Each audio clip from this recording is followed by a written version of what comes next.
आप सभी को नमस्ते। और इस प्रेस ब्रीफिंग में आप सबका स्वागत है।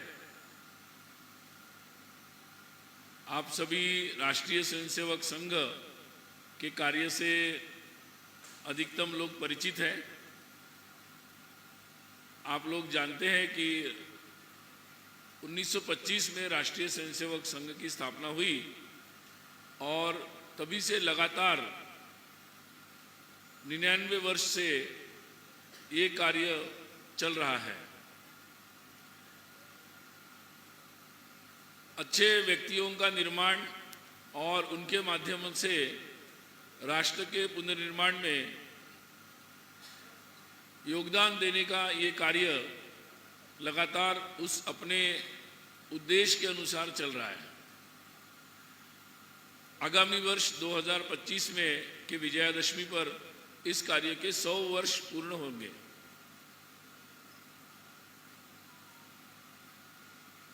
इस निश्चित उद्देश्य को लेकर संघ का कार्य अब देशव्यापी हुआ है और देश के सभी प्रांतों में उत्तर, दक्षिण, पूर्व, पश्चिम, पूर्वोत्तर सभी जगह इसके कार्य का व्याप बढ़ा है।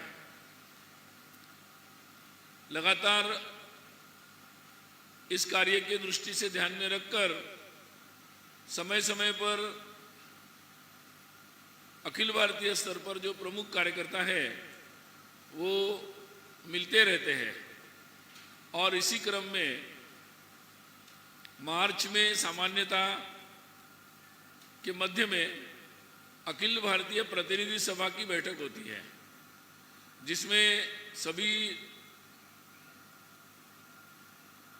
प्रतिनिधि जो संघ की शाखा के स्वयंसेवकों के प्रमाण में आते हैं और सभी प्रांतों के प्रमुख पदाधिकारी, प्रांत की कार्यकारिणी के सभी लोग, ये सब उस बैठक में उपस्थित रहते हैं। आज वर्तमान में अपने ब्रजभूमि में इस मथुरा जिले में इस विशेष गो अनुसंधान प्रकल्प के परिसर में अखिल भारतीय कार्यकारी मंडल की ये बैठक 25 और 26 अक्टूबर को होने वाली है। ये बैठक की संघ की दृष्टि से महत्वपूर्ण बैठक है और इसमें संघ के सभी प्रांत के माननीय प्रांत संघचालक, सह संघचालक, प्रांत कार्यवाह, सह कार्यवाह, प्रांत प्रचारक, सह प्रांत प्रचारक, ये मुख्य रूप से इसमें प्रांत की जो ये प्रमुख पदाधिकारी है ये सारे यहाँ पर उपस्थित रहते हैं और ये सब मिलकर पिछले दिनों हुए अपने प्रांत के कार्य के बारे में जानकारी भी देते हैं, उसके विभिन्न विषयों पर चर्चा भी करते हैं और आगामी योजनाओं के बारे में भी निश्चित ही करते हैं। एक दिशा दर्शक निर्णय भी यहाँ पर लेते हैं। इस बार जो बैठक यहाँ पर अभी प्रारंभ होने वाली है 25 और 26 को, उसमें संघ के पूजनीय सरसंघचालक डॉक्टर मोहन जी भागवत, संघ के माननीय सर कार्यवाह दत्तात्रेय जी होसबले और साथ ही जो सभी सहसर कार्यवाह हैं, कुमार जी, डॉक्टर कृष्ण गोपाल जी, श्रीमान रामदत्त जी, श्रीमान आलोक कुमार जी, श्रीमान अतुल जी लिमये, ये सभी और सभी कार्य विभागों के प्रमुख और कार्यकारिणी के सभी सदस्य भी यहाँ पर उपस्थित रहेंगे। बैठक में 393 कार्यकर्ता देश भर से अपेक्षित हैं। आप जानते हैं कि पिछले दिनों विजयादशमी के पर्व पर प्रतिवर्ष की तरह परम पूजनीय सरसंघचालक जी का उद्बोधन हुआ था और उसमें उन्होंने कुछ महत्वपूर्ण विषयों को भी उठाया था। उन विषयों के बारे में भी यहाँ पर चर्चा होगी और जिसमें विशेषकर उस समूचे समाज को एक साथ किसी भी भ्रम में न आते हुए पूरे समाज को कैसे एक साथ रहना चाहिए और उसके लिए जो करणीय प्रयास होंगे इसके बारे में यहाँ पर चर्चा होगी। साथ ही उन्होंने जो विषय उठाया था कि जिस तरीके से इंटरनेट के अलग अलग जो प्लेटफॉर्म्स है, मंच है, उनके द्वारा जो सामग्री बच्चों तक जो पहुंच रही है, इसके विपरीत परिणामों का उल्लेख उन्होंने अपने उद्बोधन में किया था और उसके सरकार के द्वारा उसके नियंत्रण का विषय भी उन्होंने उठाया था। उसके बारे में भी यहाँ पर चर्चा होगी। ऐसे उन्होंने अलग अलग जो विषय अपने उद्बोधन में उठाए थे, कुल मिलाकर समाज में एक शांति का भाव कैसा उपस्थित हो सकता है और समाज में परस्पर सौहार्द कैसे बन सकता है, इसके बारे में व्यापक चर्चा और उसके पहले से ही चल रहे संघ के प्रयत्न, उन प्रयत्नों को इस दिशा में कैसे आगे ले जा सकते, इस बारे में यहाँ पर चर्चा होगी। विशेषकर इस दृष्टि से जिन महान संतों ने या महान लोगों ने कार्य किया है, ऐसे 5 लोगों का उल्लेख भी उन्होंने अपने उद्बोधन में किया था। महर्षि दयानंद सरस्वती जी, उनके बारे में उन्होंने उल्लेख किया था। उन्होंने भगवान बिरसा मुंडा के बारे में उल्लेख किया था। उन्होंने पुण्य श्लोक अहिल्या देवी का उल्लेख किया था। उन्होंने रानी दुर्गावती, उनका उल्लेख किया था। और साथ ही झारखंड के देवघर में जो सत्संग नाम का एक प्रयास चलता है पूज्य संत अनुकूल चंद्र ठाकुर जी के द्वारा, ये सारे महान लोगों के बारे में उन्होंने स्मरण किया था और उनके किसी की 500 वर्ष हुए, किसी के 300 वर्ष, तो ये सारा जो विशेष महत्व उस बात को देकर उन्होंने उल्लेख किया था। उस विषय को, उनके विचारों को समाज में कैसे ले जाना है, इसके संदर्भ में भी जो योजनाएं हैं उस पर भी बैठक में चर्चाएं होगी ताकि वो उनका जो संदेश है वो लेकर जा सके। पिछले दिनों समाज में जिस तरीके से जब भी आवश्यकता होती है तो संघ के कार्यकर्ता विभिन्न संस्थाओं के साथ मिलकर आगे बढ़ते हैं। जैसे कोई बाढ़ हो, गुजरात में हो या ओडिशा में हो, तो ऐसे जब भी कोई ऐसा प्रसंग आता है तो उस समय संघ कार्यकर्ता जाते हैं। पिछले दिनों में भी पालक्काड़ में, ओडिशा में, बंगाल में, गुजरात में, ऐसे स्थानों पर जब ऐसे प्रसंग आए तो संघ के कार्यकर्ता वहाँ पर पहुँचे थे। तो उन कार्यों के बारे में भी यहाँ वृत्त होगा और उसके अनुभवों से आने वाले समय में और अच्छे तरीके से ये कार्य कैसे कर सकते हैं और उन जगहों पर जो स्थायी कार्य की कोई आवश्यकता होगी तो उन पर भी विचार विमर्श यहाँ पर होगा। ये बैठक वैसे प्रतिवर्ष होती है और प्रतिवर्ष होने वाली इस अखिल भारतीय कार्यकारी मंडल की बैठक में समाज वर्तमान के जो विषय होते हैं उनके बारे में अपने अपने जानकारियाँ यहाँ पर देते हैं और उसके आधार पर आगामी कुछ विषयों के बारे में भी चर्चा होती है।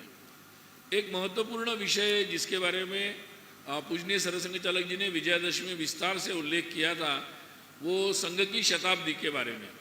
संघ शताब्दी के संदर्भ में कार्य विस्तार का लगातार प्रयास चल रहा है और हर हमारी बैठक में इसकी समीक्षा हो रही है और उसको और कैसे आगे बढ़ सकते इस पर प्रयास चल रहा है।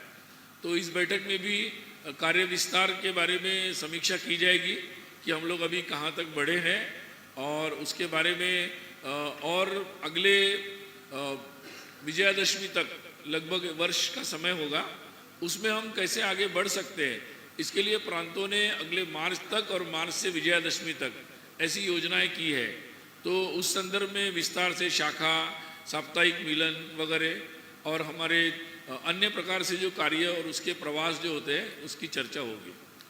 इस हेतु इस वर्ष परम पूजनीय सरसंघ चालक जी, माननीय सरकारवा जी के साथ साथ सभी अखिल भारतीय अधिकारियों के जो भी कार्यकर्ता हैं उन सब के प्रवास हुए हैं इस कार्य विस्तार को विशेषकर एक व्यापक स्वरूप देने की दृष्टि से। तो उसकी भी समीक्षा होगी और आने वाले समय में इसके लिए जो कार्यकर्ता ज़मीनी स्तर पर प्रयास कर रहे हैं उसकी चर्चा होगी। आप जानते ही हैं कि 2025 का जो विजयादशमी है वो संघ की दृष्टि से 100 वर्ष पूर्ति का समय होगा। तो उस विजयादशमी उत्सव को विशेष रूप से कैसे किया जाए नागपुर में, जहां संघ की स्थापना हुई थी, और देश भर में, इसके बारे में भी एक स्वरूप के ऊपर चर्चा होगी। और उसके साथ साथ ही कुछ अन्य कार्यक्रमों के बारे में भी चर्चा यहाँ पर होगी, तो उसकी जिसकी विस्तार से बाद में आपको जानकारी दी जाएगी। एक जो उल्लेख आया था कि शताब्दी निमित्त पंच परिवर्तन, जिसका उल्लेख सरसंघ चालक जी के उद्बोधन में, नागपुर के उद्बोधन में भी व्यापक रूप में आया था, तो जिसमें 5 विषय के बारे में उल्लेख आया था। एक सामाजिक समरसता, जिसकी आज सभी जानते हैं बहुत महत्वपूर्ण विषय है वो और आवश्यक विषय है, तो उसके संदर्भ में समाज के सभी लोगों को जोड़ते हुए कैसे इसको विषय को आगे ले जाना है, इस पर भी यहाँ पर चर्चा होगी। परिवार प्रबोधन या कुटुंब प्रबोधन का जो विषय है, उसमें भी समाज में बहुत सारे लोग, संस्थाएं, सामाजिक, धार्मिक, आध्यात्मिक, शैक्षिक, सभी को जोड़कर कैसे ले जा सकते, उनसे संपर्क की योजना वगैरह आदि विषयों पर यहाँ पर चर्चा होगी।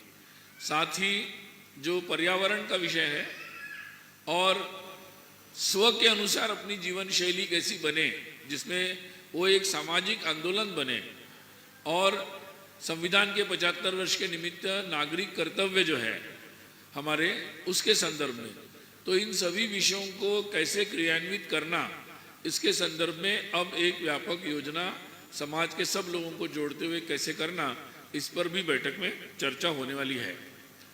ये सारे जो विषय हैं, इस संदर्भ में लगातार संघ के कार्यकर्ता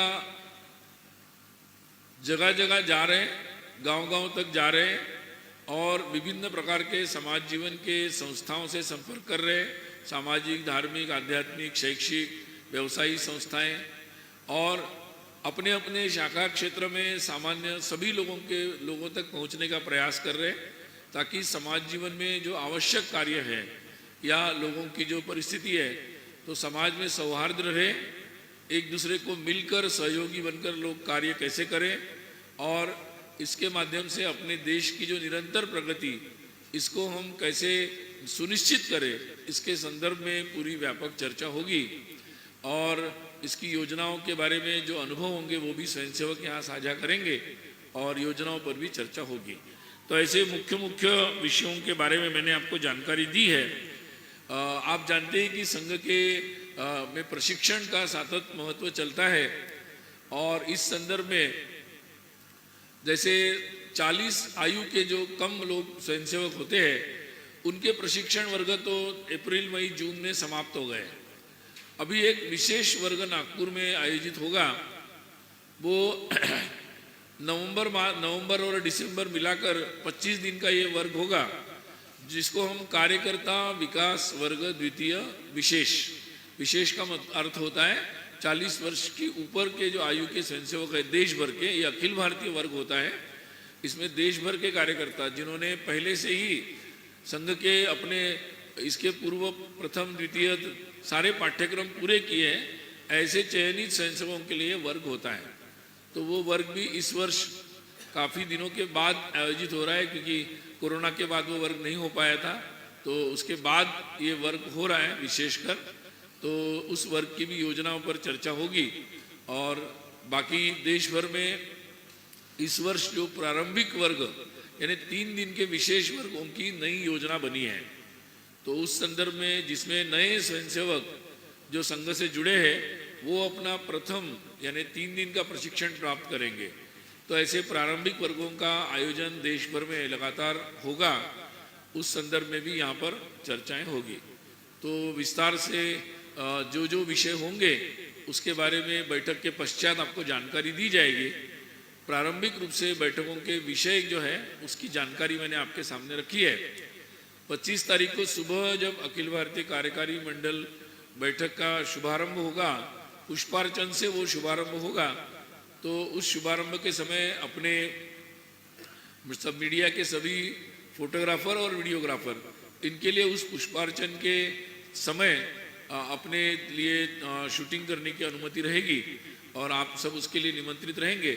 बाकी 26 तारीख को यानी बैठक के अंतिम दिन दोपहर में इसी समय प्रेस वार्ता का आयोजन होगा, जिसमें अपने संघ के माननीय सरकार्यवाह दत्तात्रेय होसबले जी यहाँ उपस्थित रहेंगे और उस समय वो बैठक के पूरे कामकाज के बारे में जानकारी भी देंगे और आपको कोई भी प्रश्न उनसे पूछना हो तो प्रश्न पूछने के लिए भी समय वहाँ उपलब्ध रहेगा। तो आप सभी का धन्यवाद।